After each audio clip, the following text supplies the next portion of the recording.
India একটি all time high stock. আপনারা যদি দেখেন মান্থলি চার্টে দেখতে পাবেন অল টাইম হাই হয়েছিল 2024-এর জুন মাসে। সেই হাইটাকে আমরা এখন যদি দেখি তাহলে দেখব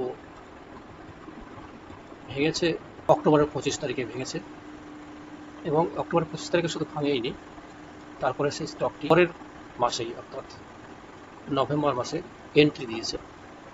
এন্ট্রি দেওয়ার পর স্টকটি একটু ভালো র্যালি দেখিয়েছে।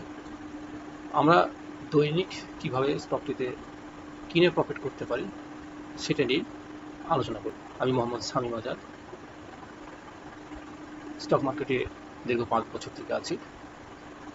আমরা স্টক মার্কেট নিয়ে রিসার্চ এবং এডুকেশন করাই।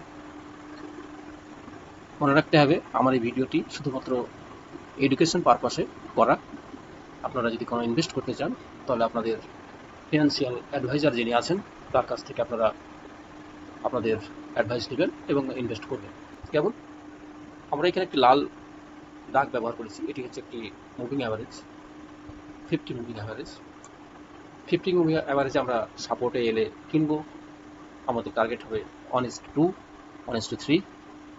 আমাদের টার্গেট পূরণ হয়ে গেলে সঙ্গে সঙ্গে আমরা সেখান থেকে বেরিয়ে গিয়ে বা হাফ কোয়ান্টিটি বেরিয়ে গিয়ে আমরা রেখে দিতে পারি। আবারও সাপোর্ট এলে আমরা কিনবো। সেই হিসাবে আমরা যদি দেখি তাহলে এখানে দেখবো, লক্ষ্য করি তাহলে মুভিং অ্যাভারেজটা এখান থেকে এখানে এসে ক্রস হয়েছে, এবং এইখানে এসে দেখুন একটি সাপোর্ট পেয়েছে। 50 মুভিং অ্যাভারেজে সাপোর্ট হয়েছে, সুন্দর সাপোর্ট। এই সাপোর্ট নেওয়ার পর এখানে একটি সুন্দর হ্যামার ক্যান্ডেল হয়েছে, আমি এখানেও কিনতে পারি, এবং আমাদের স্টপ লস থাকবে এই হ্যামার ক্যান্ডেলের জাস্ট নিচে। দেখুন এত সুন্দর মুভমেন্ট হয়েছে বলার নয়। তারপরে কি এই দেখুন হ্যামারের উপরে কিনলাম। আমরা যদি প্লটিং করি, এখানে কিনেছি, আমাদের স্টপ লস হবে এটা জাস্ট নিচে, অর্থাৎ আমাদের বাই হবে 4583-তে, এবং আমরা এখানে স্টপ লস রাখবো 4390। 4390 যদি আমরা রাখি তাহলে আমাদের 4390 করে দিচ্ছি। 4390 আমরা স্টপ লস রাখলাম। লক্ষ্য করে দেখুন আমাদের যদি এখানে কোনো মিসিং হয়ে থাকে, যে না আমরা এখানে মিস করেছি কিনতে গিয়ে, তাহলে আমাদেরকে দ্বিতীয়বার আবার চান্স দিয়েছে এই ক্যান্ডেলে এসে। লক্ষ্য রাখুন এইখানে এসে আমাদের আবার সেকেন্ড এন্ট্রি দিয়েছে। এক্ষেত্রে আমাদের স্টপ লস কী হবে? স্টপ লসটা কিন্তু আমাদের 4390 হবে। এখানে দেখুন 4390 যখন আমার স্টপ লস হবে এবং সেকেন্ড চান্স যখন আমি কিনবো, তখন কিন্তু আমার রিস্ক টু রিওয়ার্ড কিন্তু আমার কিছুটা হলেও কমে যাবে। আমাদের টার্গেট কি? আমাদের খুব সুন্দর একটি পলিসি, টার্গেট 1:2 বা 3। ঠিক আছে, 4390 এইরকম জায়গায় আমরা রাখলাম। আমাদের যদি দেখি যে আমাদের টার্গেট 1:2 বা 1:3, তাহলে আমরা দেখতে পাবো যে আমাদের টার্গেট খুব কম সময়ের মধ্যে সম্পন্ন হচ্ছে।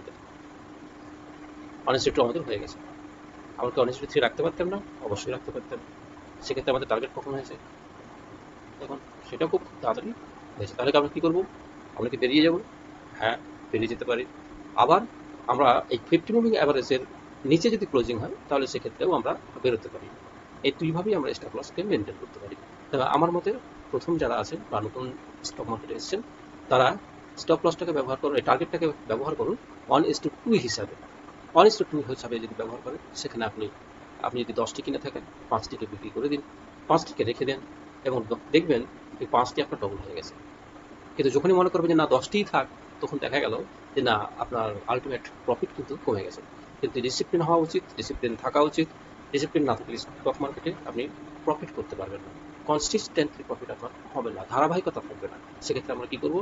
1:2 আমরা 50 কোয়ান্টিটি সেল করবো, বাদ বাকি কোয়ান্টিটি আমরা 50 মুভিং অ্যাভারেজের নিচে যদি আসে তবেই আমরা সেল করব। দেখুন এখানে হয়েছে কি, স্টকটি কিন্তু বর্তমানে 50 মুভিং অ্যাভারেজের নিচে এসছে। এই দেখুন, তাহলে আমি কত পেলাম? এখানে যদি আমার আগামী দিনে মার্কেট খুলবে আমি সেল করবো, তাহলে কত পেলাম? তাহলে কিন্তু আমরা পেলাম। সব থেকে বড় কথা হচ্ছে আমরা ডিসিপ্লিন অনুযায়ী কাজ করবো। আমরা যে সিস্টেমটাকে রাখবো, সেই সিস্টেমটাকে আমরা ফলো করবো। এটাই হচ্ছে আমাদের মূল কথা। আসুন আমরা এখানে ফার্স্ট সিগন্যালে কিনেছিলাম, আমাদের কি সেকেন্ড সিগন্যাল তাহলে আছে নাকি নেই? এইখানে যে আপনারা লক্ষ্য করছেন, এইখানে দেখুন এটি কিন্তু strong bearish candle. Strong bearish candle আমরা এখানে দেখতে পাচ্ছি। কমিক্স ইন্ডিয়া কিন্তু একটি অল টাইম হাই স্টক, এবং সে কিন্তু তার লোয়ার লো করেনি।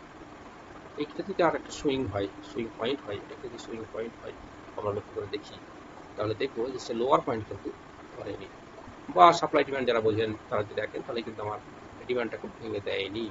সেক্ষেত্রে আমার মনে হয় এইখানে একটা ভালো অপরচুনিটি আছে বাই করা।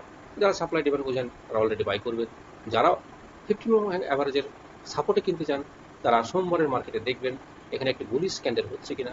যদি বুলিশ ক্যান্ডেল হয় তাহলে আমরা এখানে বাই করব, এবং আমাদের টার্গেট হবে 1:2। 50 কোয়ান্টিটি সেল করব, এবং বাদ বাকি কোয়ান্টিটি আমরা আবারও 50 মুভিং অ্যাভারেজের জন্য ওয়েট করব। যখন সেখানে স্টকটি আসবে তার নিচে আমরা তারপরের দিনকে সেল করে বেরিয়ে যাব। আপনারা এইভাবে স্টক অ্যানালাইসিস করুন, একটি একটি করে ধরে ধরে করুন। চার্টের ভিতরে অনেক বেশি ইন্ডিকেটার, অনেক বেশি কিছু রাখবেন না। দেখবেন আপনার স্টকটাও সিম্পল হচ্ছে, এবং আপনি আস্তে আস্তে আস্তে প্রফিটের মধ্যে প্রবেশ করছেন। আমাদের ভিডিও যদি ভালো লেগে থাকে তাহলে লাইক করুন, শেয়ার করুন, এবং বন্ধুবান্ধবকে জানার সুযোগ করে দিন। আমাদের সঙ্গে যোগাযোগ রাখুন আরও বেশি আপনার স্টক সম্বন্ধে জানতে, আপনার ট্রেডিং স্টাইলকে আরও বেশি সুন্দর করে তৈরি করতে। ধন্যবাদ। আসসালামু আলাইকুম।